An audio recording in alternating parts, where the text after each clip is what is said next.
तालियों के साथ सब एक बार माँ चिंतपूर्णी का ध्यान करेंगे। जय हो माँ चिंतपूर्णी।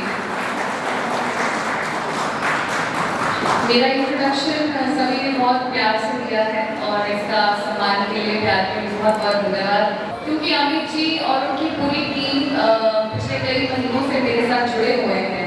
चलिए पहले मैं अपना इंट्रोडक्शन करके दे देती हूँ। मेरा नाम ओशीन शर्मा है और यूँ तो मैं जिला कांगड़ा से बिलोंग करती हूँ, शाहपुर विधानसभा, लेकिन मेरा जन्म, मेरा ब्रॉडअप, मेरी एजुकेशन सब शिमला से हुई। DAV लक्कड़ बाजार से हुई। स्कूलिंग के बाद कॉलेज कुछ धर्मशाला से और उसके बाद कुछ RPMB से कुछ कारणवश वहीं से पूरा हुआ और उसके बाद चंडीगढ़ में मुझे पढ़ने का मौका मिला। तो ये मेरी छोटी सी जर्नी थी। उसके बाद एग्जाम्स की तैयारी और आज यहाँ आपके समक्ष बैठे हुए हैं। अमित जी और उनकी पूरी टीम, जो कि टीम लेडीज की बिल्कुल सारी की सारी लेडीज की टीम है, बहुत बहुत खुशी हुई मुझे देखकर।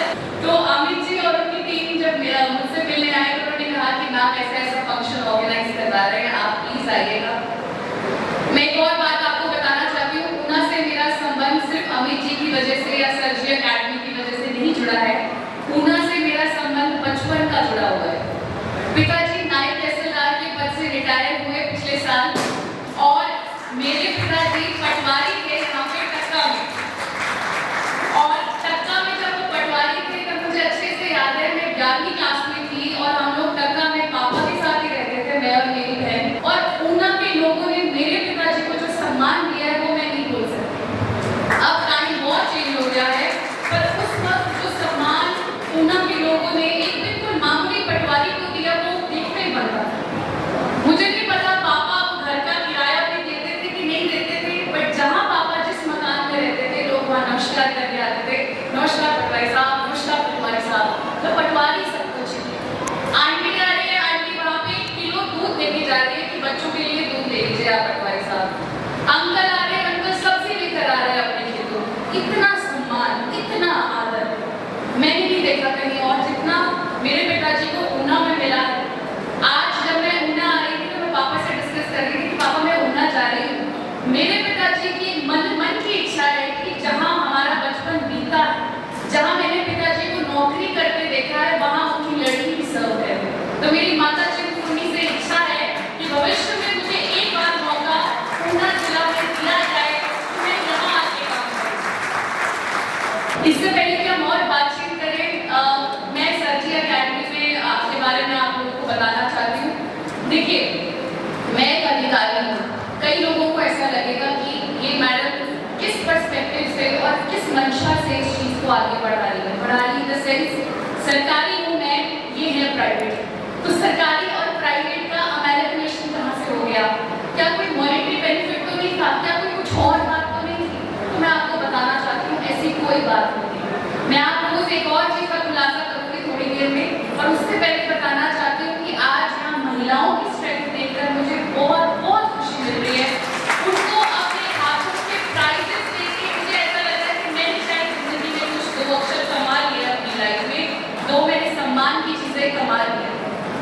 सर जी अकेडमी में 30 लेडीज काम करती हैं और ये 30 लेडीज नहीं 30 परिवार काम करते हैं। ये महिलाएं यहाँ से जो कमा के ले जाती हैं, ये सारी की सारी पूंजी, ये सारी की सारी राशि इनके बच्चों के अच्छे भविष्य में खर्च होगी। इनके माता पिता को कुछ दिया जाएगा, इनके भाई बहनों को कुछ दिया जाएगा, या इनके अगर पति है तो अपने पति को सपोर्ट किया जाएगा। महिला का यही स्वभाव है देना, वो केयर देना चाहती है, वो नरिशमेंट देना चाहती है। इसीलिए जितने भी बड़े रिफॉर्मर हुए उन्होंने हमेशा ये बात बोली कि जिस समाज में नारी सशक्त है उसका हर एक अंग सशक्त होना जो है वो लाजमी है। क्योंकि ऊना कोई बैकवर्ड एरिया नहीं है, ऊना के साथ में बिल्कुल चंडीगढ़ लगता है। थोड़ी देर पहले यहाँ डांस देख रही थी, मुझे समझ नहीं आ रहा था कि मैं हिमाचल के किस हिस्से में हूँ। मतलब नाटी हो रही है कि भांगड़ा हो रहा है, मतलब पंजाब में बैठी हूँ कि हिमाचल में बैठी हूँ। तो ऊना का इन्फ्लुएंस बहुत स्ट्रॉन्ग है। क्यों? क्योंकि आपके पास हिमाचल का कल्चर भी है और चंडीगढ़ की समझ भी है। मैं आप लोगों को एक और चीज़ डिस्कस करना चाहती हूँ कि मैं जैसे सर जी अकेडमी के बारे में बात कर रही थी, मुझे ऐसा लगता है कि जब तक सरकार और जो प्राइवेट इंस्टीट्यूशन हैं वो आपस में हाथ नहीं मिलाएंगे कुछ भी नहीं हो सकता।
दिया।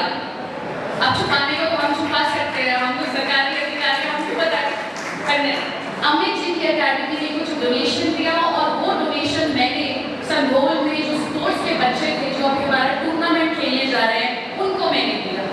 इसको ट्रांसपेरेंसी बोलते हैं, क्योंकि हम सरकारी लोगों को कहीं ना कहीं निजी इंस्टीट्यूशन से जुड़ना क्यों जरूरी है, क्योंकि अगर हमारे पास प्लेटफॉर्म है तो इनके पास रिसोर्सेज है, तो जहाँ प्लेटफॉर्म और रिसोर्सेज का मिलन होता है वहीं पे डेवलपमेंट होता है। वो बच्चे जिनके पास घर के जूते भी नहीं थे, वो बच्चे जिनके पास स्टेट टूर्नामेंट में जाने के पैसे भी नहीं थे, शर्ट्स भी नहीं थी, उनको जब मैंने वो अमाउंट पकड़ाया तो मैंने अमित जी को वहाँ से दुआएं देती, मैंने कहा जियो अमित जी, जियो आपकी अकेडमी, तो आपने देने का एक टुकड़ा है। आज सब लेने की बात करते हैं, कहाँ से पैसा ले लिया जाए, ऑफिसर्स भी हैं, नेता भी हैं, बहुत लोग हैं, जो भी लोग शक्ति या पावर पे बैठे हैं सोचते हैं हम कहाँ से लेंगे। लेकिन मैं आपको इतना बोलना चाहती हूँ, जो इंसान चाहे एक भी या कोई अकेडमी में अगर कोई बदलाव लाना चाहती है तो आप सभी जनता को उस चीज का समर्थन करना चाहिए। हम महिलाएं अगर इस नाचने गाने के खेल में रह गए तो जिंदगी भर नाचने गाने के खेल में ही रह जाएंगे, और ये आप नहीं, आपकी आने वाली जनरेशन भी है, वो भी नाचती गाती रह जाएगी। अपने आप को प्लीज पहचानिए, अपनी जो यहाँ पुरुष बैठे हैं उनका रोल बहुत इम्पोर्टेंट है। किसी ने कहा कि behind every successful man there is always a कौन, जोर से बोलो, बट मैं कहती हूँ behind every successful woman there is always a progressive man. Man नहीं, प्रोग्रेसिव मैन। अमित जैसे आप लोग यहाँ पे जितने भी पुरुष आए हैं, कई हो सकता है अपनी वाइफ के साथ आए हो, कई हो सकता है अपनी बच्चियों के साथ आए हो, तो एक पिता का, एक पति का, एक भाई का रोल बहुत इम्पोर्टेंट है। अगर आप नारी सशक्तिकरण की झूठी बातें करते रहेंगे तो मैं आपको एक बात बता दूं, कोई सशक्तिकरण नहीं होने वाला। अगर ये एक रेस है, अगर महिला और पुरुष में रेस है तो रेस में एक विजेता होता है और एक हारेगा, और जो भी हारेगा अल्टीमेटली समाज हारेगा। बोला जाता था पहले पुरुषों ने महिलाओं को दबाया, तो इसीलिए अब महिलाएं बढ़ चढ़ के आगे आ रही है, झूठे एलिगेशन भी लगा रही है, फंसा रही है। क्या ये एम्पावरमेंट है? नहीं। अगर आगे बढ़ गई है तो क्या आप पुरुषों को तंग करेंगी? नहीं। ये जो वही गाड़ी का पहिया है जिसके चारों पहिए सही है, अदरवाइज गाड़ी नहीं चलेगी, इस बात को समझ। सशक्त नारी के लिए सशक्त पुरुष का, संवेदनशील